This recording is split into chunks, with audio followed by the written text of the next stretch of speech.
కొండలలో నెలకొన్న కోనేటి రాయడువాడు, కొండలంత వరములు గుప్పెడువాడు.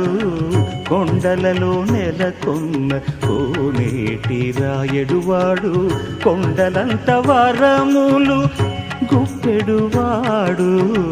కొండలలో నెలకొన్న కోనేటి రాయడువాడు, కొండలంత వరములు గుప్పెడువాడు. కొండలలో నెలకొన్న కోనేటి రాయడువాడు. ఆ